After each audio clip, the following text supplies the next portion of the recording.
ದಾನೇಶ್ವರಿ ಅಮ್ಮನವರು ಹಾಲ್ವಿ ಅನ್ನುವಂಥ ಊರಿಗೆ ಹೋಗಿದ್ರು. ಯಾವ ಊರಿ? ಅವರ ಹಾಲ್ವಿ ಅನ್ನುವಂಥ ಊರಿಗೆ ಹೋಗಿದ್ರು. ಹಾಲ್ವಿ ಅನ್ನುವಂಥ ಊರಿಗೆ ಹೋದಾಗ ಅವರು ಊರು ಹೊರಗಡೆ ಬೆಟ್ಟದ ಮೇಲೆ, ಗುಡ್ಡದ ಮೇಲೆ ದಾನೇಶ್ವರಿ ಅಮ್ಮನವರು ಸೋಮನಾಥರು ಕೂತ್ಕೊಂಡಿದ್ರು. ಹಲವಾರು ಜನ ದಾನೇಶ್ವರಿ ಅಮ್ಮನವರ ಸನ್ನಿಧಾನಕ್ಕೆ ಬರ್ತಾ ಇದ್ರು. ಅವರ ಪಾದಗಳಿಗೆ ನಮಸ್ಕಾರ ಮಾಡ್ತಾ ಇದ್ರು, ವರವನ್ನ ಪಡೆದುಕೊಳ್ತಾ ಇದ್ರು, ಹೋಗ್ತಾ ಇದ್ರು. ಅದೇ ಊರಿನಲ್ಲಿ ಗಂಡ ಹೆಂಡತಿ, ನಮಗೂ ಮಕ್ಕಳ ಭಾಗ್ಯ ಬೇಕು, ದಾನೇಶ್ವರಿ ಅಮ್ಮನವರು ಬೇಡಿದವರಿಗೆ ಬೇಡಿದ ಇಷ್ಟಾರ್ಥವನ್ನ ಕರುಣಿಸ್ತಾರಂತೆ, ನಾವು ಅಮ್ಮನವರ ಆಶೀರ್ವಾದ ಪಡ್ಕೊಳ್ಳೋಣ ಅಂತ ಅವರು ಹೋದರು. ದಾನೇಶ್ವರಿ ಅಮ್ಮನವರ ಸನ್ನಿಧಾನಕ್ಕೆ ಹೋಗಿ ನಮಸ್ಕಾರವನ್ನು ಮಾಡಿದಾಗ ಅಮ್ಮನವರು, ಮಗಳೇ, ಏನು ವರ ಬೇಕು? ತಾಯಿ, ನೀವು ಬೇಡಿದವರಿಗೆ ಬೇಡಿದ ಇಷ್ಟಾರ್ಥವನ್ನು ದಯಪಾಲಿಸ್ತೀರಂತೆ, ನನಗೆ ಮಕ್ಕಳಾಗಿಲ್ಲ, ನನಗೊಂದು ಮಗು ಬೇಕು. ದಾನೇಶ್ವರಿ ಅಮ್ಮನವರು ಒಂದು ಕ್ಷಣ ಧ್ಯಾನಾಸಕ್ತರಾಗಿರುವಂಥ ಅಮ್ಮನವರು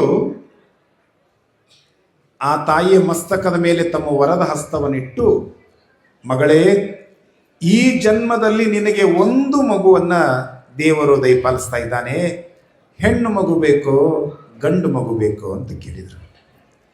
ಹೆಣ್ಣು ಮಗು ಬೇಕೋ ಗಂಡು ಮಗು ಬೇಕೋ ಅಂತ ಕೇಳಿದರು. ಹಾರ್ಮೋನಿಯಂ ಇಡ್ರಿ ಸರ್, ನೀವಲ್ಲ, ಅವ್ರಿಗೆ ಹೇಳಿದ್ನೇನು, ನೀವು ಗಾಬರಿ ಆದ್ರಿ, ಮುಚ್ಚ್ರಿ. ಅವ್ರ ಪಾಪ ಏನೋ ನೋಡಕತ್ತಿದ್ರು ಅವರು. ಅವಾಗ ಗಂಡು ಮಗು ಬೇಕೋ ಹೆಣ್ಣು ಮಗು ಬೇಕು ಅಂದಾಗ, ನಿನ್ನ ಜೀವನದೊಳಗೆ ಒಂದೇ ಒಂದು ಮಗು, ಇನ್ನೊಂದು ಮಗು ಬೇಕು ಅಂತ ತಿಳ್ಕೊಂಡು ನೀನು ಬಯಸಿದರೆ ನಿನ್ನ ಬದುಕೆಲ್ಲವೂ ಕೂಡ ದುಃಖಮಯವಾಗ್ತದೆ. ಮಗಳೇ, ವಿಚಾರವನ್ನು ಮಾಡು. ಗಂಡು ಮಗು ಬೇಕೋ ಹೆಣ್ಣು ಮಗು ಬೇಕೋ? ನಿಮ್ಮನ್ನು ಕೇಳಾಕತ್ತೀವಿ. ಏನು ಬೇಕ್ರಿ? ಗಂಡು ಮಗುನ ಬೇಕು. ನಿಮ್ಮನ್ನು ಬಡದು ಹೊರಗೆ ಹಾಕಿದ್ರು ಚಿಂತಿಲ್ಲ, ಅವ ಹೆಂಡತಿ ಕರ್ಕೊಂಡು ಬೇರೆ ಕಡೆ ಮನೆ ಮಾಡಿದರೂ ಪರವಾಗಿಲ್ಲ, ಗಂಡು ಮಗು ನೋಡಿ. ಆ ತಾಯಿ ನಿಮ್ಮ ಹಾಗೇನೇ ಕೇಳಿದ್ಲು, ಗಂಡು ಮಗು ಬೇಕು.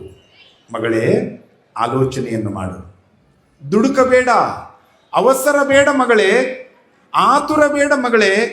ಇನ್ನೂ 2-3 ದಿನಗಳ ನಂತರವೂ ಕೂಡ ನೀನು ಬಾ, ಯೋಚಿಸು, ಶಾಂತ ಮನದಿಂದ ಸಮಾಧಾನದಿಂದ ಚಿತ್ತವನ್ನು ಶುದ್ಧವಾಗಿಟ್ಟುಕೊಂಡು ಸತಿಪತಿಗಳಿಬ್ಬರು ಕೂಡಿ ಯೋಚನೆ ಮಾಡಿ ಮತ್ತೆ ನನ್ನ ಹತ್ರ ಬನ್ನಿ. ಇಲ್ಲವಾ? ಮತ್ತೆ ಬರೋದೇನು? ಮತ್ತೆ ಬರೋದಂಥ ಅವಶ್ಯಕತೆ ನಮಗಿಲ್ಲ. ನಮಗೆ ಗಂಡು ಮಗುನೇ ಬೇಕು. ಆಗೋದೇ ಒಂದು ಮಗು ಅಂದ ಬಳಿಕ ನಮಗೆ ಗಂಡು ಮಗುನೇ ಬೇಕು. ತಥಾಸ್ತು ತಥಾಸ್ತು ಅಂದ್ರು. ಅವ್ವ ಸುಮ್ ಕೂಡು, ತಥಾಸ್ತು ಅಂದ್ರು. ಅವಾಗ ಆ ತಾಯಿ ಅಮ್ಮನವರ ಕೃಪಾಶೀರ್ವಾದವನ್ನು ಪಡೆದುಕೊಂಡ್ರಲ್ಲ, ಅಮ್ಮನವರ ಕರುಣೆಯಿಂದ ಕೃಪೆಯಿಂದ ಗರ್ಭಿಣಿ ಆದ್ಲ ಆ ತಾಯಿ. ಮುಂದೆ ಹೆರಿಗೆಯೂ ಕೂಡ ಆಯಿತು. ಅಮ್ಮನವರ ಕರುಣೆಯಿಂದ ಗಂಡು ಮಗು ಜನಿಸಿರುವ ಕಾರಣ ಆ ಮಗುವಿಗೆ ದಾನೇಶ ಅಂತ ನಾಮಕರಣ ಮಾಡಿದ್ರು. ದಾನೇಶ ಮಗುವಿಗೆ ಉತ್ತಮ ಸಂಸ್ಕಾರವನ್ನು ಕೊಟ್ಟು ತಾಯಿ ಬೆಳೆಸಿದ್ದಾಳೆ. ಮಗುವಿಗೆ 9-10 ವರ್ಷಗಳು ತುಂಬಿದ್ದಾವೆ. ಪಕ್ಕದ ಮನೆ ಹೆಣ್ಣು ಮಗಳು, ಮನೆಯೊಳಗೆ ಮದುವೆ ಕಾರ್ಯಕ್ರಮ ಇತ್ತು. ಪಕ್ಕದ ಮನೆ ಹೆಣ್ಣು ಮಗಳು ಈ ಮನೆಗೆ ಬಂದು, ದಾನೇಶನ ಮನೆಗೆ ಬಂದು, ದಾನೇಶನ ತಾಯಿಗೆ ಹೇಳ್ತಾಳೆ, ನನ್ನ ಮಗಳ ಮದುವೆ ಸಮಾರಂಭ ಇದೆ, ನೀನು ಬರಬೇಕು ಅಕ್ಕ ಅಂತ. ನಾ ತಾಯಿಯಂದರಲ್ಲಿ ಕೇಳ್ಕೊಳ್ಳೋದು ಇಷ್ಟೇ, ಯಾವುದಾದ್ರೂ ಮನೆಗೆ ಹೋದ್ರಪ್ಪ ಅಂದ್ರೆ ಅವಶ್ಯಕತೆಗಿಂತ ಹೆಚ್ಚು ಮಾತಾಡಬಾರ್ದು. ತಾಯಂದ್ರೆ ತಾಯಂದ್ರಲ್ಲ, ಪುರುಷರಾದರೂ ಅಷ್ಟ, ಹೆಣ್ಮಕ್ಳಾದರೂ ಅಷ್ಟ. ಅವಶ್ಯಕತೆಗಿಂತ ಹೆಚ್ಚಿಗೆ ಎಂದೂ ಮಾತಾಡಬಾರ್ದು. ನಾವು ಮಾತನಾಡುವಂಥ ಮಾತು ಏನು ಪರಿಣಾಮ ಬೀರ್ತದೆ ಅನ್ನೋದನ್ನು ವಿಚಾರ ಮಾಡಿ ಮಾತನಾಡಬೇಕು. ಆ ಹೆಣ್ಣು ಮಗಳು ಹೋದಾಗ ನನ್ನ ಮಗಳ ಮದುವೆ ಇದೆ ಬರಬೇಕಕ್ಕ ಅಂತಿಕೊಂಡು ಕರೆದಾಗ ಅವರು ಕೇಳಿದರು, ಎಷ್ಟು ಬೇಗನೆ ನಿನ್ನ ಮಗಳು ದೊಡ್ಡವಳಾದ್ಲು? ಹ್ಞೂ ಅಕ್ಕ, ನನ್ನ ಮಗ ನಿನ್ನ ಮಗಳು ಒಂದೇ ವಯಸ್ಸಿನವರು. ಮತ್ತು ಮಗಳನ್ನು ಎಲ್ಲಿ ಕೊಟ್ಟಿವ? ತವ್ರ ಮನೆಗೆ, ನನ್ನ ಸ್ವಂತ ತಮ್ಮನಿಗೆ ಕೊಟ್ಟಿನಿ. ತವ್ರ ಮನೆಗೆ ಹೋಗೋದಕ್ಕೆ ಬರೋದಕ್ಕೊಂದು ದಾರಿ ಆಯಿತು ಅಂತ ಕೊಟ್ಟಿದ್ದೇನೆ. ಬಹಳ ಒಳ್ಳೆಯದಾಯಿತು ಅಂದ್ರೆ ಅವರು. ಈ ಹೆಣ್ಮಗಳಂದ್ಲು, ಅಕ್ಕ ನಿನಗೇನಾದರೂ ಗಂಡು ಮಗು ಆಗುವ ಬದಲಾಗಿ ಹೆಣ್ಣು ಮಗು ಆಗಿದ್ರೆ ನೀನೂ ತವ್ರ ಮನೆಗೆ ಕೊಡ್ಬೋದಾಗಿತ್ತು. ಆಸೆಯನ್ನು ಹಚ್ಚೋದು ತಲೆಯಾಗ. ಈಗಾದರೂ ಏನಾಯ್ತಕ್ಕ, ದೇವರ ಆಶೀರ್ವಾದದಿಂದ ನಿನಗೇನಾದರೂ ಇನ್ನೊಂದು ಹೆಣ್ಣು ಮಗು ಆಯ್ತಂದ್ರೆ ತವ್ರ ಮನೆಗೆ ಕೊಡುವಂತೆ, ನೀನಿನ್ನೂ ಚಿಕ್ಕವಳಿದ್ದೀಯಾಕ ಅಂದ್ರು. ಇಷ್ಟು ಹೇಳಿದ್ಕೊಂಡು ನಾ ಹೆಣ್ಮಗಳ ತಲೆಯಾಗ ನನಗೊಂದು ಗಂಡು ಮಗು ಇದೆ ಅನ್ನೋದನ್ನು ಮರೆತುಬಿಟ್ಲು. ದಾನೇಶ್ವರಿ ಅಮ್ಮನವರ ಕೃಪಾಶೀರ್ವಾದದಿಂದ ಮುದ್ದಾದ ಸುಂದರವಾದ ನೀತಿವಂತನಾಗಿರುವ ಆಚಾರವಂತನಾಗಿರುವ ಮುತ್ತಿನಂತ ಮಾತುಗಳನ್ನಾಡುವಂಥ ಮುದ್ದಾದ ಮಗುವೊಂದನ್ನ ಗುಡ್ಡಾಪುರದ ವರದಾನೇಶ್ವರಿ ಅಮ್ಮನವರು ಕರುಣಿಸಿದ್ದಾರೆ ಅನ್ನೋದನ್ನು ಮರೆತು ಹೋದ್ಲ ಹೆಣ್ಮಗಳು. ನನಗೊಂದು ಹೆಣ್ಮಗು ಬೇಕು, ಹೆಣ್ಮಗು ಆಗ್ಬೇಕಾಗಿತ್ತು, ಹೆಣ್ಮಗು ಇವತ್ತು ಚಲೋ ಆಯ್ತು. ಅವಾಗ ಓಣಿಯೊಳಗ ಒಬ್ಬ ಹೆಣ್ಣು ಮಗಳ ಪರಿಚಯವಾಯಿತು. ಎಂಥ ಹೆಣ್ಣು ಮಗಳು ಅಂದರೆ ಧರ್ಮದ ಮಾರ್ಗವನ್ನ, ನೀತಿಯ ಮಾರ್ಗವನ್ನ, ಸತ್ಪಥದ ಮಾರ್ಗವನ್ನ, ಹಿರಿಯರು ತೋರಿರುವಂತಹ ಸುಂದರವಾದ ಮಾರ್ಗವನ್ನು ಬಿಡಿಸಿ ಅಧರ್ಮದ ಮಾರ್ಗ ಇಡಿಸಿಲ್ಲ. ಪರಪುರುಷನ ಸಹವಾಸ ಮಾಡಿಲ್ಲ ಈ ಹೆಣ್ಮಗಳು. ಗಂಡನಿಗೆ ಗೊತ್ತಿಲ್ಲದಂತೆ ಪತಿವ್ರತ ಧರ್ಮವನ್ನ ಬಿಟ್ಲು. ನನಗೊಂದು ಹೆಣ್ಮಗು ಬೇಕು ಪ್ರಾರಂಭ ಆಯಿತು.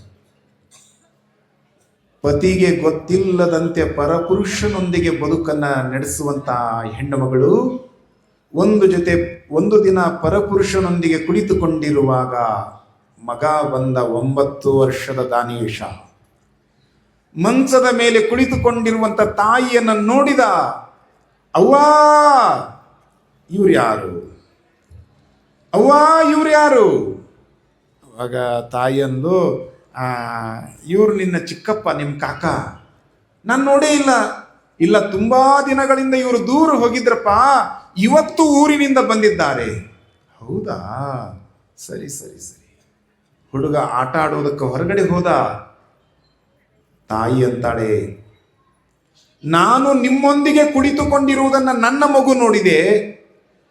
ನನ್ನ ಪತಿ ಹೊಲಕ್ಕೆ ಹೋಗಿದ್ದಾನೆ ಕಾಯಕವನ್ನು ಮಾಡೋದಕ್ಕಾಗಿ. ಮನೆಗೆ ಬಂದ ತಕ್ಷಣವೇ ಯಾರೋ ನಮ್ಮ ಮನೆಗೆ ಚಿಕ್ಕಪ್ಪ ಬಂದಿದ್ರು ಅನ್ನೋದನ್ನು ಹೇಳ್ತಾನೆ. ನನ್ನ ನಿಮ್ಮ ಸಂಬಂಧ ನನ್ನ ಪತಿಗೆ ಗೊತ್ತಾಯಿತು ಅಂದ್ರೆ ನನ್ನ ಪ್ರಾಣ ಹೋಗ್ತದ, ಏನ್ ಮಾಡ್ಲಿ?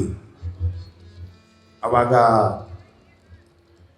ಪರಪುರುಷ ಹೇಳಿದ, ಹೆದರಬೇಡ, ನಿನಗೆ ನನ್ನ ಮೇಲೆ ನಂಬಿಕೆ ಇದೆಯೇ? ಹಾಗಾದರೆ ವಿಚಾರ ಮಾಡಬೇಡ. ನಿನಗೆ ಮತ್ತೆ ಮಕ್ಕಳಾಗ್ತವೆ.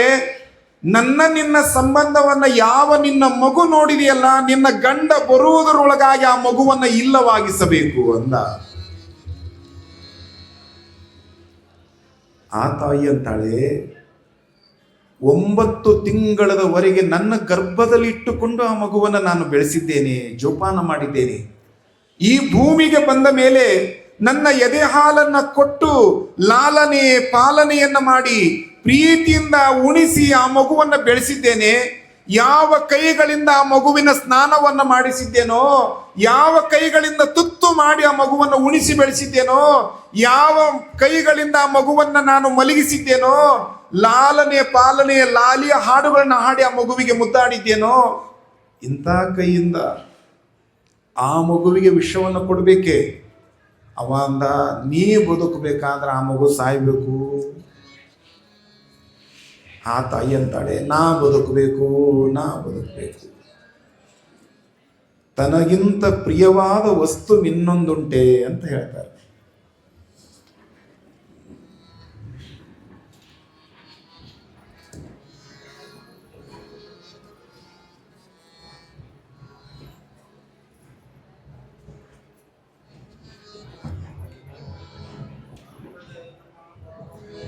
जय मंगलम जय नमः पार्वती पति ಕೊಡ್ರಿ ಸನ್ನಿಧಿಯವರ ಪಾದಗಳಿಗೆ ಅನಂತ ಭಕ್ತಿಯ ಪ್ರಣಾಮಗಳನ್ನು ಅರ್ಪಿಸಿ ಅವರು ಈ ಕಡೆ ತಮ್ಮ ಎಲ್ಲಿ ಜಾಗ ಸಿಗ್ತೈತೆ ಅಲ್ಲಿ ಕೂಡ್ರಿಪ್ಪ. ಅವರು ತಾಯಿ ತನ್ನ ಬಗ್ಗೆ ವಿಚಾರ ಮಾಡಿ ನಾ ಬದುಕಬೇಕು ಅಂತಂದು. ಇದು ಪ್ರತಿಯೊಬ್ಬ ಮನುಷ್ಯನ ಒಂದು ಮನುಷ್ಯನಲ್ಲಿರುವಂಥದ್ದೊಂದು ವ್ಯವಸ್ಥೆ. ನಾ ಬದುಕಬೇಕು. ಆವಾಗ ನಾ ಬದುಕಬೇಕನ್ನುವಂಥ ಭಾವ ಯಾವಾಗ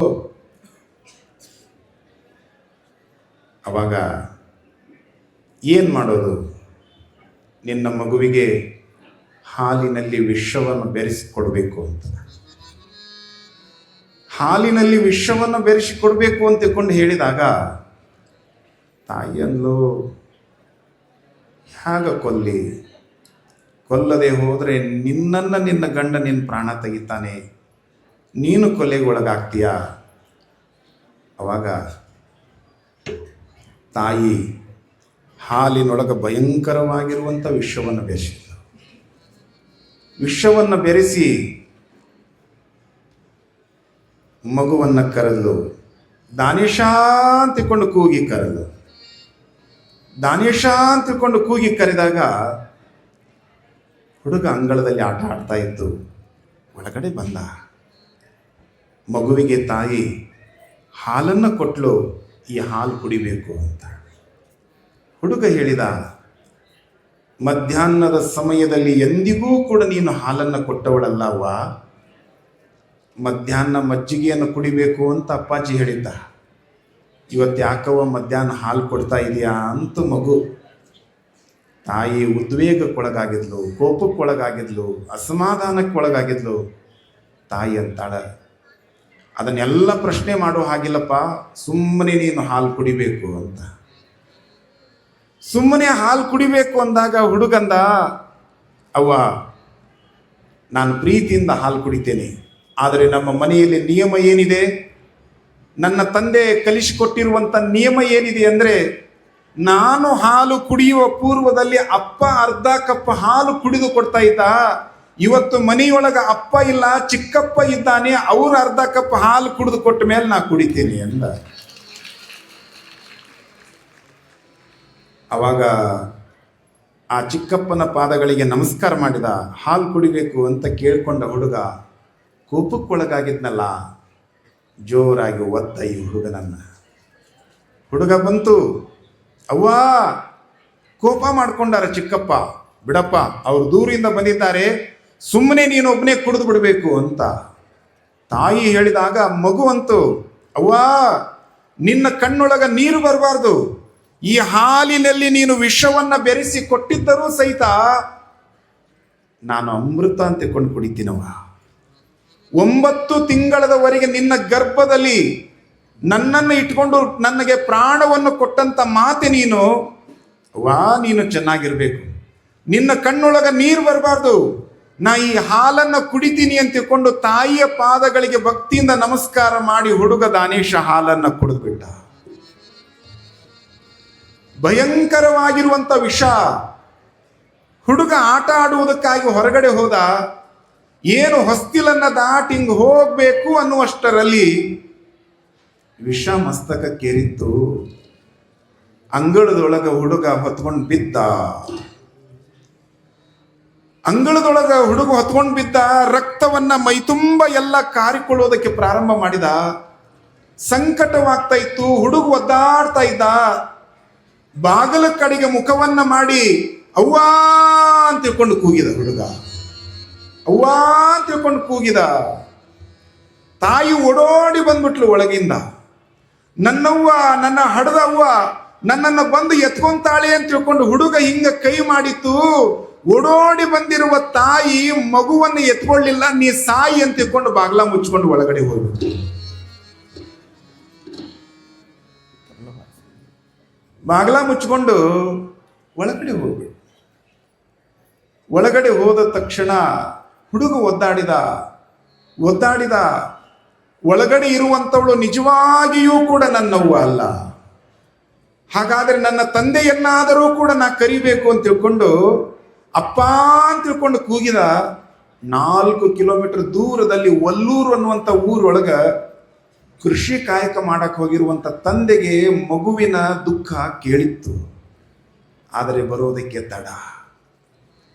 ಹುಡುಗ ನಮ್ಮಪ್ಪನೂ ಬರಲಿಲ್ಲ ಅಂತ ಒದ್ದಾಡಿದ. ತಾಯಿಯನ್ನು ಮತ್ತೆ ಕೂಗಿದ, ಅವ್ವಾ ಅವ್ವಾ ಸಂಕಟವಾಗ್ತಾ ಇದೆ ಅವ್ವಾ, ನಾ ಸಾಯ್ತೀನಿ ಅಂದ. ತಾಯಿ ಬರಲಿಲ್ಲ. ಅದಕ್ಕೆ ಬಸವಣ್ಣನವರು ಹೇಳಿದರು, ಒಲೆ ಹತ್ತಿ ಉರಿದರೆ ನಿಲ್ಲಬಹುದಲ್ಲದೆ, ದರೆ ಹತ್ತಿ ಉರಿದರೆ ನಿಲ್ಲಬಹುದೇ, ಏರಿ ನೀರುಂಬಡೆ ಬೇಲಿ ಹೊಲವ ಮೇವಡೆ, ತಾಯಿಯು ತನ್ನ ಎದೆ ಹಾಲ ನಂಜಾಗಿ ಕೊಲುವಡೆ, ಇನ್ನಾರಿಗೆ ದೂರಲಿ ಕೂಡಲ ಸಂಗಮ ದೇವಾ, ಇನ್ನಾರಿಗೆ ದೂರಲಿ ಕೂಡಲ ಸಂಗಮ ದೇವಾ, ಕೂಡಲ ಸಂಗಮ ದೇವಾ. ಹುಡುಗ ಒದ್ದಾಡಿದ. ಒಳಗಡೆ ಇರುವವಳು ಇಷ್ಟು ಕೂಗಿ ಕರೆದರೂ ಕೂಡ ನನ್ನ ಹಡದವ್ವ ಹೊರಗಡೆ ಬರಲಿಲ್ಲ, ಅಪ್ಪನೂ ಬರಲಿಲ್ಲ. ಒಳಗಡೆ ಇರುವವಳು ನನ್ನ ತಾಯಿಯಲ್ಲ, ನನ್ನ ತಂದೆ ಬರಲಿಲ್ಲ. ನಾನು ಈ ಭೂಮಿಗೆ ಬರಬೇಕಾದ್ರೆ ಗುಡ್ಡಾಪುರದ ವರದಾನೇಶ್ವರಿ ಅಮ್ಮನವರೇ ಕಾರಣವೆಂದು ಭಾವಿಸಿ ಕೊನೆಗೆ ತನ್ನ ಕರುಳನ್ನು ಕೊಯ್ಯುವಂಥ ವಿಷವನ್ನು ಕುಡಿದು ಸಾಯುವ ಸ್ಥಿತಿಯಲ್ಲಿರುವ ಮಗ ದಾನೇಶ ತನ್ನ ಎರಡೂ ಕೈಗಳನ್ನು ಮೇಲೆ ಎತ್ತಿ ಗುಡ್ಡಾಪುರದ ಮಹಾಮಾತೆಯಾಗಿರುವಂತಹ ಅಮ್ಮ ದಾನೇಶ್ವರಿ ಅಂತಿಕೊಂಡು ಜೋರಾಗಿ ಕೂಗಿದ. ಕೂಗು ಮುಗಿಯುವಷ್ಟರೊಳಗೆ, ಕಣ್ಣು ಮುಚ್ಚಿ ಕಣ್ಣು ತೆರೆಯುವಷ್ಟರೊಳಗೆ ಗುಡ್ಡಾಪುರದ ವರದಾನೇಶ್ವರಿ ಅಮ್ಮನವರು ಪ್ರತ್ಯಕ್ಷವಾಗಿದ್ದರು.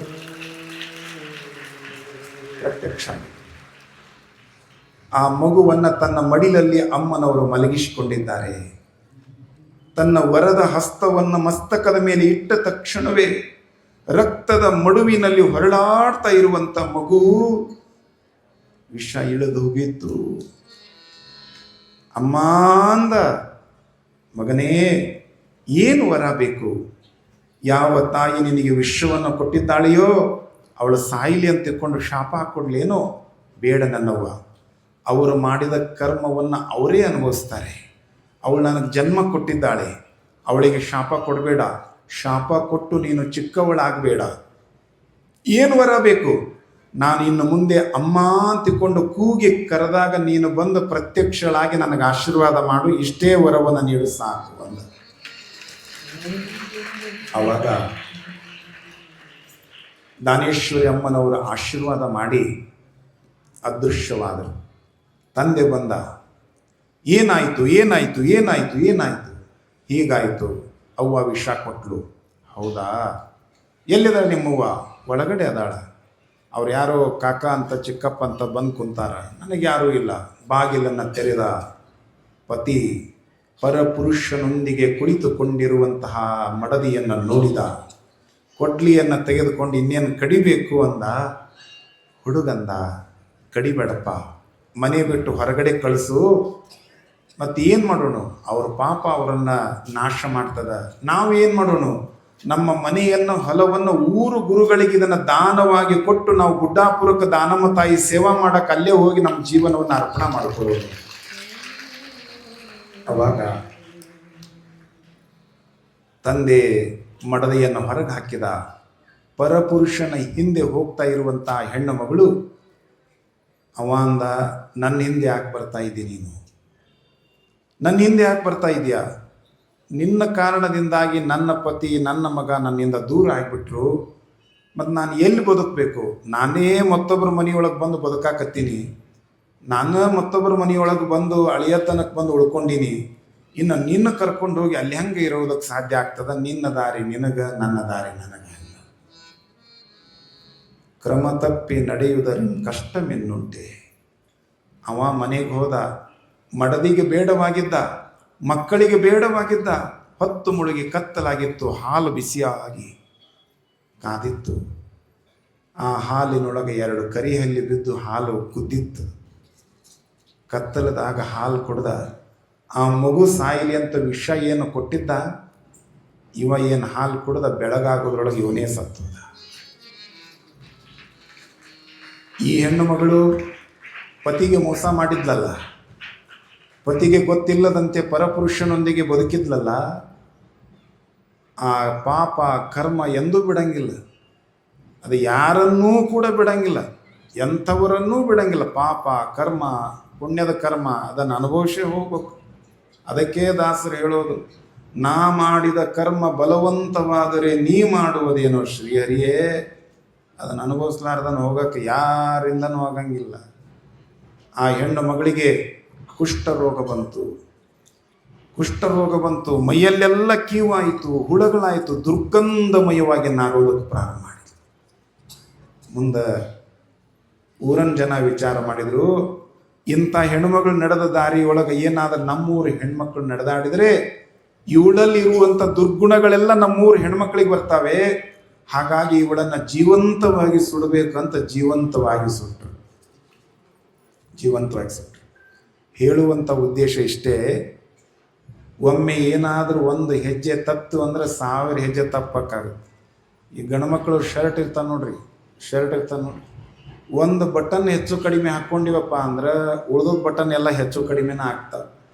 ಹಂಗೆ ಜೀವನದೊಳಗೆ ಒಮ್ಮೆ ಹಿಂಗೆ ತಪ್ಪಿಬಿಟ್ರೆ ಇಂಥ ಘಟನೆಗಳು ಅವಾಗ ನಡೆದಿತ್ತು, ಈಗಿಲ್ಲ ಅಂತ ತಿಳ್ಕೊಂಡು ನೀವೇನೋ ಅನ್ಕೋಬೇಡ್ರಿ. ಇತ್ತೀಚೆಗೆ ಕರೋನಾದಾಗ ಒಂದು ಘಟನೆ ನಡೀತು, ನೀವೆಲ್ಲ ಟಿ ವಿ ಒಳಗೆ ನೋಡಿರ್ಬೋದು. ಇದೇ ಭಾಗದೊಳಗೆ ನಡೀತು, ಬೆಳಗಾವಿ ಜಿಲ್ಲೆಯೊಳಗೆ ನಡೀತು. ಒಬ್ಬ ಯುವಕನನ್ನು ಪ್ರೀತಿ ಮಾಡಿ ಮದುವೆ ಮಾಡಿಕೊಂಡ್ರು. ಮನೆಯಲ್ಲೆಲ್ಲ ವಿರೋಧ. ಮದುವೆ ಮಾಡಿಕೊಂಡ್ರು. ತಹಸೀಲ್ದಾರ್ ಕಚೇರಿ ಒಳಗೆ ಹುಡುಗನಿಗೆ ನೌಕರಿ ಇತ್ತು. ಆ ನೌಕರಿಯಿಂದ ಬರುವಂಥ ಸಂಬಳದಿಂದ ಬಹಳ ಸುಖವಾಗಿ ಬದುಕಿದ್ರು. ಮುಂದೆ ಒಂದು ಮಗು ಆಯಿತು, ಸುಂದರವಾದ ಗಂಡು ಮಗು ಆಯಿತು. ಹುಡುಗ ಇಷ್ಟು ಸಂತೋಷಕ್ಕೊಳಗಾದ, ಮಗು ಆಗ್ಯದ. ಆ ಮಗುವಿಗೆ ಏನು ಹೆಸರಿಡಬೇಕು ಅಂತ ಆಲೋಚನೆ ಮಾಡ್ಕೊಂಡು ಹೋಗ್ತಾ ಇದ್ದ. ಎದುರಿಗೊಂದು ಟಿಪ್ಪರ್ ಬರ್ತಾ ಇತ್ತು, ಅದು ಬರ್ತಾ ಇದೆ ಅನ್ನುವಂಥ ಕಲ್ಪನೆಯೂ ಕೂಡ ಇಲ್ಲ. ಹುಡುಗ ಆ ಟಿಪ್ಪರಿಗೆ ಆಕ್ಸಿಡೆಂಟ್ ಮಾಡಿದ, ತಾನೇ ತನ್ನ ವಾಹನವನ್ನು. ಆ ಟಿಪ್ಪರ್ ಕೆಳಗೆ ಬಿದ್ದು ಹುಡುಗ ಸತ್ತು ಹೋದ. ಹೆರಿಗೆ ಆಗಿತ್ತು ಮನೆಯೊಳಗೆ. ಇಲ್ಲಿ ಆಕ್ಸಿಡೆಂಟ್ ಆಗಿ ಯಾವಾಗ ಇವ ಸತ್ತು ಹೋದ, ಸರ್ಕಾರದವ್ರು ಎಲ್ಲರೂ ಸೇರಿಕೊಂಡು ಆ ಹುಡುಗನ ಅಂತಿಮ ಸಂಸ್ಕಾರವನ್ನು ಮಾಡಿದರು. ಇನ್ನು ಇಲ್ಲಿ ಇದ್ಲಲ್ಲ, ಆ ತಾಯಿಗೊಂದು ಗಂಡು ಮಗು ಆಗಿತ್ತಲ್ಲ, ಆ ಮಗುವನ್ನು ಆ ತಾಯಿ ಹೇಗೋ ಮಾಡಿ ಜೋಪಾನ ಮಾಡಿದ್ಲು. ಆ ಮಗುವಿಗೆ ಸುಮಾರು 8-9 ತಿಂಗಳಾಗಿತ್ತು. ಗಂಡನ ನೌಕರಿ ಈ ಹೆಣ್ಣು ಮಗಳಿಗೆ ಬಂದಿತ್ತು. ಸರ್ಕಾರಿ ಕಚೇರಿಯೊಳಗೆ, ಅದೇ ಕಚೇರಿಯೊಳಗೆ ಒಬ್ಬ ಪರಪುರುಷನ ಪರಿಚಯ ಪ್ರೇಮವಾಯಿತು. ನನಗೂ ಯಾರೂ ಇಲ್ಲ, ನಿಮಗೂ ಯಾರೂ ಇಲ್ಲ, ನೀನು ಚಿಕ್ಕವನಿದ್ದೀಯಾ, ನಾನು ಚಿಕ್ಕವಳಿದ್ದೇನೆ. ನನ್ನ ಗಂಡನ ಸಂಬಳ ಬರ್ತದೆ, ನನ್ನ ಸಂಬಳ ಬರ್ತದೆ, ನಿನ್ನ ಸಂಬಳ ಬರ್ತದೆ, 3 ಸಂಬಳವನ್ನು ತೆಗೆದುಕೊಂಡು ಆರಾಮಾಗಿರ್ಬೋದು, ನಾವಿಬ್ಬರು ಮದುವೆ ಮಾಡ್ಕೊಳ್ಳೋಣ ಅಂದ್ಲು. ಅವ ಅಂದ, ನೀ ಹೇಳಿದ್ರೊಳಗೆ ಏನೂ ತಪ್ಪಿಲ್ಲ ನಿಜ, ಆದರೆ ನಾಳೆ ಈ ಮಗುವಿನ ತಂದೆ ನಾನಲ್ಲ ಅನ್ನೋದು ಗೊತ್ತಾಯಿತು ಅಂದರೆ ಈ ಮಗು ನನ್ನ ವಿರೋಧ ಮಾಡೋದಕ್ಕೆ ಪ್ರಾರಂಭ ಮಾಡ್ತದೆ. ಹಾಗಾಗಿ ಈ ಮಗು ಒಂದು ನನ್ನ ನಿನ್ನ ಮಧ್ಯದೊಳಗೈತಿ, ಏನು ಮಾಡೋದು ಅಂದ. ಆಯಿತು, ಇದಕ್ಕೊಂದು ಪರಿಹಾರ ಮಾಡೋಣ ಅಂತ ತಿಳ್ಕೊಂಡು ಒಂದು ರವಿವಾರ ಇದೇ ಬೆಳಗಾವಿ ಜಿಲ್ಲೆಯ ಗೋಕಾಕ್ ಫಾಲ್ಸಿಗೆ ಹೋದರು. ಶ್ರಾವಣ ಮಾಸದ ಸಮಯ, ನೀರು ತುಂಬಿ ಹರಿತಾ ಇತ್ತು. ಆ ಹೆಣ್ಮಗಳು ಕೇಳ್ತಾಳೆ, ನನ್ನ ನಿನ್ನ ಮಧ್ಯದೊಳಗೆ ತೊಂದರೆ ಆಗಿರೋದು ಯಾರು? ಈ ಮಗು. ನೀರಿನ ಮಧ್ಯದೊಳಗೆ ಮಗುವನ್ನು ಎತ್ಕೊಂಡು ಹೋದ್ಲ ಆ ಹೆಣ್ಮಗಳು. ನಮ್ಮೆಲ್ಲರ ಕಣ್ಮುಂದೆ ಚಿತ್ರಣ ಬರಬೇಕು. ನಾವು ಮಗುವನ್ನು ಹಿಂಗೆ ತೂರಿದ್ವಪ್ಪ ಅಂದ್ರೆ ಮಗು ಯಾವಾಗಲೂ ನಗ್ತದೆ. ಮಗು ಯಾವಾಗಲೂ ನಗ್ತದೆ. ಯಾಕೆ ನಗ್ತದೆ ಅಂದರೆ ನಮ್ಮ ತಾಯಿ, ನಮ್ಮ ತಂದೆ, ನಮ್ಮಣ್ಣ ನನ್ನ ಕೈ ಬಿಡೋದಿಲ್ಲ ಅನ್ನುವಂಥ ವಿಶ್ವಾಸದೊಂದಿಗೆ ಆ ಮಗು ನಗ್ತಿರ್ತದೆ. ತಾಯಿ 2 ಸಾರಿ ಹಿಂಗೆ ತೂರಿದ್ಲು, ಗುಂಗುರು ಕೂದಲಿರುವಂಥ ಮಗು ನಗ್ತು, ಕೇಕೆ ಹಾಕ್ತು. 3ನೇ ಸಾರಿ ಹಿಂಗೆ ತೂರಿದಾಗ ತಾಯಿ ನೀರೊಳಗೆ ಮಗುವನ್ನು ಕೈ ಬಿಟ್ಲು. ನೀರೊಳಗ ಮಗುವನ್ನು ಕೈ ಬಿಟ್ಲು. ಮಗು ನೀರಾಗ ಮುಳುಗಿದಾಗಲೂ ಕೂಡ ನನ್ನ ಪ್ರಾಣ ಹೋಗ್ತದೆ ಅನ್ನುವಂಥ ನೋವು ಇರಲಿಲ್ಲ ಮಗುವಿಗೆ. ನಮ್ಮವ್ವ ಮತ್ತೆ ನಾನು ಎತ್ಕೊಂತಾಳೆ ಅನ್ನುವಂಥ ನಂಬಿಕೆನೇ ಇತ್ತು ಆ ಮಗುವಿಗೆ. ಆದರೆ ಮಗು ನೀರೊಳಗೆ ಮುಳುಗಿ ಗೋಕಾಕ್ ಫಾಲ್ಸಿಂದ ಕೆಳಗೆ ಬಿದ್ದು ಸತ್ತು ಹೋದ ಮಗು. ಇದನ್ನು ನೋಡ್ತಾ ಇದ್ದವ ಹೇಳಿದ್ಲು, ಇನ್ನು ನನ್ನ ನಿನ್ನ ಮಧ್ಯದೊಳಗೆ ಯಾರದಾರ? ನಿನಗೆ ನಾನು, ನನಗೆ ನೀನು, ಮುಗೀತಲ್ಲ. ಅವ ಅಂದ, 9 ತಿಂಗಳು ನಿನ್ನ ಗರ್ಭದೊಳಗೆ ಇಟ್ಕೊಂಡು ಮಗುವನ್ನ ಹಿಂಗೆ 3 ಸಾರಿ ತೂರಿ ಚೆಲ್ಲಿ ಹೋಗದಿ ನೀನು, ಇನ್ನು ನನ್ನ ಗತಿ ಏನಂದವ. ಹುಚ್ಚಿಡಿತವಳಿಗೆ. ಯಾವ ನೀರೊಳಗೆ ಮಗುವನ್ನು ಚೆಲ್ಲಿ ಪ್ರಾಣ ತೆಗೆದಿದ್ಲೋ ಅದೇ ನೀರೊಳಗೆ ತಾನು ಹಾರಿ ಪ್ರಾಣ ಕಳ್ಕೊತಾಳ. ಜೀವನದಾಗ ಒಮ್ಮೆ ತಪ್ಪಿದ್ವಿ ಅಂದ್ರೆ ಜೀವನ ಪರ್ಯಂತರ ನಮಗೆ ದುಃಖವನ್ನು ಅನುಭವಿಸ್ಬೇಕಾಗ್ತದೆ. ಹಾಗಾಗಿ ಶರಣು ಬಂಧುಗಳೇ, ನಾವು ಯೋಚನೆಯನ್ನು ಮಾಡಿ, ಆಲೋಚನೆಯನ್ನು ಮಾಡಿ ಹೆಜ್ಜೆಯನ್ನು ಇಡಬೇಕು ಅನ್ನುವಂಥ ವಿಷಯವನ್ನು ತಿಳಿಸ್ತಾ, ಇವತ್ತು ದಾನೇಶ್ವರಿ ಅಮ್ಮನವರ ನಾಮಕರಣ ಮಹೋತ್ಸವದ ವಿಶೇಷ ಕಾರ್ಯಕ್ರಮ. ನಿಮ್ಮನ್ನೆಲ್ಲ ನೋಡೋದೇ ಒಂದು ಆನಂದ. ನೋಡ್ರಿ, ಎಷ್ಟು ಚಂದ ಕೂತ್ಕೊಂಡಿರಿ, ಎಷ್ಟು ನಿಶಬ್ದವಾಗಿ ಕೂತ್ಕೊಂಡಿರಿ, ಒಂದಿಷ್ಟು ಕೂಡ ಗಲಾಟೆ ಇಲ್ಲದ ಹಾಗೆ ಎಷ್ಟು ಆನಂದವಾಗಿ ಕೂತ್ಕೊಂಡಿರಿ. 12ನೇ ಶತಮಾನದಲ್ಲಿ ದಾನೇಶ್ವರಿ ಅಮ್ಮನವರು ಇರುವಾಗ ಉಮರಾಣಿ ಗ್ರಾಮದಲ್ಲಿ ಅನಂತರಾಯ ಸಿರ್ಸಮ್ಮನವರ ಮಹಾಮನಿಯೊಳಗೆ ಎಷ್ಟು ವೈಭವದಿಂದ ಆಗಿತ್ತೋ ಏನೋ ಗೊತ್ತಿಲ್ಲ. ಆದರೆ ವಿರೂಪಾಕ್ಷಲಿಂಗನ ಸನ್ನಿಧಾನದಲ್ಲಿ, ಭದ್ರಕಾಳಿ ಅಮ್ಮನವರ ಸನ್ನಿಧಾನದಲ್ಲಿ, ಕಾಡಸಿದ್ದೇಶ್ವರನ ಸನ್ನಿಧಾನದಲ್ಲಿ ಮಾತನಾಡುವ ಮಲ್ಲಯ್ಯನ ಸ್ವರೂಪಿಗಳಾಗಿರುವಂಥ ಶ್ರೀಶೈಲದ ಜಗದ್ಗುರು ಮಹಾಸನ್ನಿಧಿಯವರ ಸನ್ನಿಧಾನದೊಳಗೆ ಇವತ್ತೇನು ದಾನೇಶ್ವರಿ ಅಮ್ಮನವರ ನಾಮಕರಣ ಮಹೋತ್ಸವ ಆಗ್ತಾ ಇದೆ, ಇದು ಕನ್ನಡ ನಾಡಿನ ಧಾರ್ಮಿಕ ಇತಿಹಾಸದಲ್ಲಿ ಸುವರ್ಣಾಕ್ಷರಗಳಿಂದ ಬರೆದಿಡುವಂಥ ನಾಮಕರಣ ಮಹೋತ್ಸವದ ಕಾರ್ಯಕ್ರಮ. ಅವತ್ತು ನಾನು ನೀವು ಇದ್ದೀವಿ ಅಂತ ತಿಳ್ಕೊಂಡು ಇವತ್ತು ಮತ್ತೆ ನಮಗೆಲ್ಲ ದಾನಮ್ಮ ಇಂಥ ಅವಕಾಶವನ್ನು ಮಾಡಿಕೊಟ್ಟಾಳೆ. ಸೇವೆಯನ್ನು ಮಾಡೋದಕ್ಕೆ ಅವಕಾಶವನ್ನು ಮಾಡಿಕೊಟ್ಟಿದ್ದಾಳೆ. ಈಗ ನಾಮಕರಣ ಮಹೋತ್ಸವದ ವಿಶೇಷ ಕಾರ್ಯಕ್ರಮ ಪ್ರಾರಂಭ ಆಗ್ತದೆ. ಆ ನಾಮಕರಣ ಮಹೋತ್ಸವವನ್ನು ಮಾಡೋದಕ್ಕೆ ತಾಯಿಯವರು ಮುಂದೆ ಬರಬೇಕು. ನಮ್ಮ ಸುಪ್ರಿಯ ಅವರು ಟೋಟಲ್ ಸೇವಾ ಮಾಡಿದವರು, ವಿಶೇಷ ದಾನಿಗಳವರು. ಇನ್ನು ಉಳಿದವರು 1,000 ರೂಪಾಯಿ ಎಲ್ಲ ಬರೆಸಿರಿ. ಇನ್ನು ಈ ಊರಾಗಿರುವಂಥ ತಾಯಿಯಂದ್ರೆಲ್ಲ ಸೇರಿಕೊಂಡು ಬರ್ರಿ, ಮುಂದೆ ಬರ್ರಿ. ಆ ಮಗು ಕರ್ಕೊಂಬರ್ರಿ, ಮಗು ಕರ್ಕೊಂಬರ್ರಿ. ಯಾರಿಗೆ ಮಕ್ಕಳಾಗಿಲ್ಲ, ಇದುವರೆಗೂ ಯಾರಿಗೆ ಮಕ್ಕಳಾಗಿಲ್ಲ ಅಂತ ತಾಯಿಯಂದ್ರ ಮುಂದೆ ಬರ್ರಿ.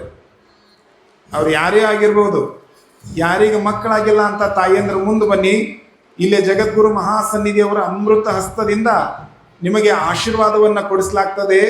ಮುಂದಿನ ವರ್ಷ ಅನ್ನೋದರೊಳಗಾಗಿ ನಿಮ್ಮ ಪುಣ್ಯ ಗರ್ಭದಿಂದಲೂ ಕೂಡ ದಾನೇಶ್ವರಿ ಅಮ್ಮನವರು ವಿರೂಪಾಕ್ಷಲಿಂಗನ ಜನನವಾಗಲಿ ಅನ್ನೋದೇ ನಮ್ಮೆಲ್ಲರ ಒಂದು ಪ್ರಾರ್ಥನೆ ಆಗಿರೋದ್ರಿಂದ,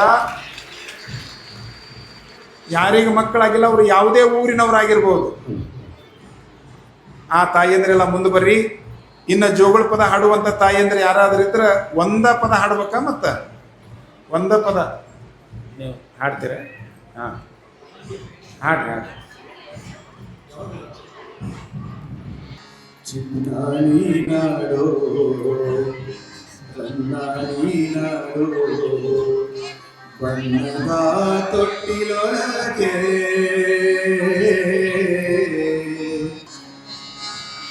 ಚಿನ್ನಾಳಿ ನಾಡೋ ಆಶೀರ್ವಾದ ಮಾಡಿಸಿ. ನಾಡೋ ಬಣ್ಣದ ತೊಟ್ಟಿಲೊಳಗೆ ಚಿನ್ನಾಳಿ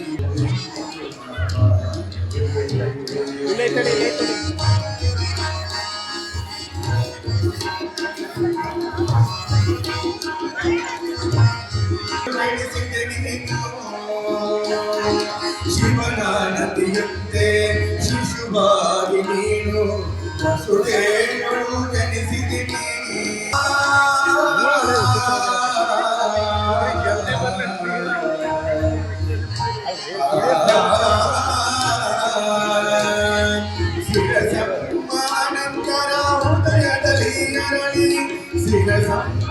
ಅಲ್ಲೇ ಬರ್ಸಿ ಹೆಸರು ಬರ್ಸಿ. ಉಮರಾಣಿಯ ಪಾವನ ಜೋಯಂದು ಪಾಡುವೆ ಕಂದ ಜೋಯಂದು ಪಾಡುವೆ ಚುಮ್ರಾಣಿ ಮಾಡೋ ಇನ್ನೊಂದು 5 ನಿಮಿಷ ಅವ್ರ ಕೈ ಕೊಡ. ತೊಟ್ಟಿಲೊಳಗೆ ಜೋಯಂದು ಪಾಡುವೆ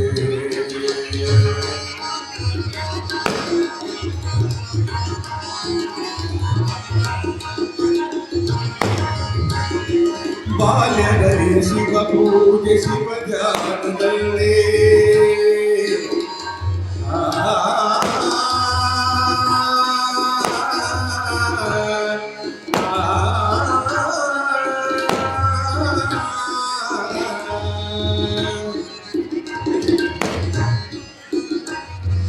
ಬಾಲ್ಯದಲ್ಲಿ ಶಿವ ಪೂಜೆ ಶಿವ ಧ್ಯಾನದಲ್ಲಿ ಬಾಲ್ಯದಲ್ಲಿ ಶಿವ ಪೂಜೆ ಶರಣರ ಧ್ಯಾನದಲ್ಲಿ ಸಂಸ್ಕಾರಗಳು ಬೆಳೆದೇನಿ ಸಂಸ್ಕಾರಗಳು ಬೆಳೆದೇನಿ ಸತ್ಯದಾಯಕರ ಸತ್ಯದಾಯಕರ ಧರ್ಮವನ್ನು ಜಗದಿ ಸತ್ಯದಾಯಕರ ಧರ್ಮವನ್ನು ಜಗದಿ ಎತ್ತಿ ಬೆಳಗಲು ಬಂದ ನಮ್ಮ ತಾಯಿಯೇ ಕನ್ನ ಜೋಯಂದು ಪಾಡುವೆ ಚಿನ್ನ ನೀನಾಡೋ ನನ್ನ ನೀನಾಡೋ ಕನ್ನದ ತೊಟ್ಟಿಲೊಳಗೆ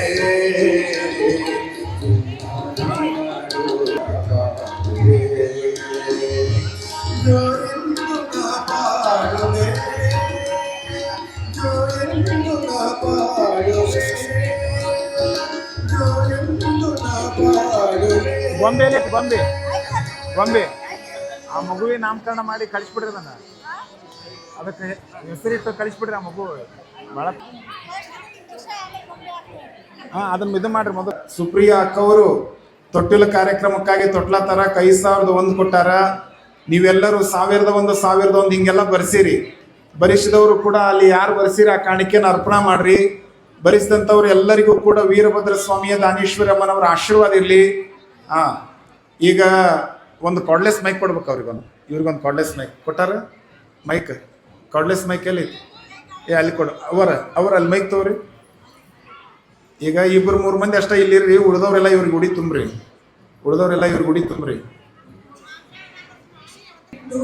ತುಂಬಿ ತುಂಬಿ ಒಯ್ಯುವಾಗ ಮಿರಿ ಮಿರಿ ಎಳತಾಳ ಜೋ ಜೋ ನಗತಾಳ ಜೋ ಜೋ ಗಂಗಳದಾಗ ಹಾಕಿ ಅಂಗಳದಾಗ ಇತ್ತ ಅಡ್ಡಾಡಿ ಕುಡಿ ಅಂದ್ರ ನೋಡಿ ನೋಡಿ ನಗತಾಳ ಜೋ ಜೋ ನೋಡಿ ನೋಡಿ ಎಳತಾಳ ಜೋ ಜೋ ಸಕ್ಕೂರಿ ಪಾಯಿಸ ಬಟ್ಟಲ ತುಂಬಿ ಸಕ್ಕೂರಿ ಪಾಯಿಸ ಬಟ್ಟಲ ತುಂಬಿ ತಂದ ನೋಡಿ ತಿನಿಸಿದರ ಬಿಕ್ಕಿ ಬಿಕ್ಕಿ ಎಳತಾಳ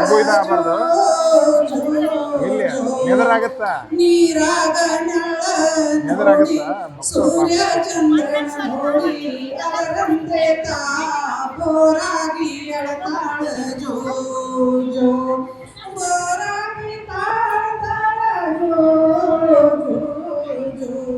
ಕೊಡ್ರಿ ಮೈಕ್ ಅವರಿಗೆ. ಜೋಗುಳ ಪದ ಹಾಡಿದಂಥ ತಾಯಿಯಂದರಿಗೆ ತುಂಬ ಹೃದಯ ಧನ್ಯವಾದಗಳು.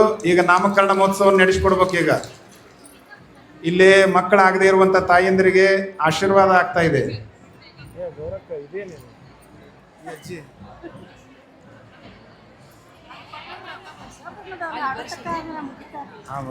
ಎಲ್ಲ ಈ ಅಜ್ಜಿ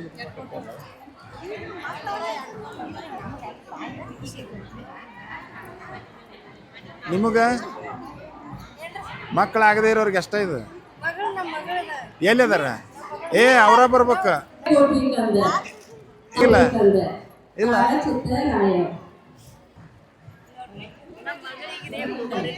ಇಲ್ಲ ಅವರ ಬರ್ಬೇಕ. ಅವ್ರ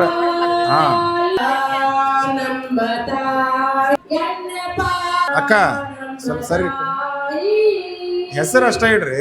ಸುತ್ತಮುತ್ತಲು ತೋಟ ಇಸ್ಕೋರ್ ಮೈ ಅಲ್ಲಿ ಹೆಸರು ಅಷ್ಟ ಇಡ್ರವ. ನೀವೇನಿದೆ ಅಂತೀನಿ ಶಾಸ್ತ್ರೀಯ ಸಂಗೀತ ಚಲೋ ಮಾಡಿದ್ರಿ. ಗವಾಯ್ ಅದಕ್ಕೆ ಊರಿಗೆ ಹೋದ.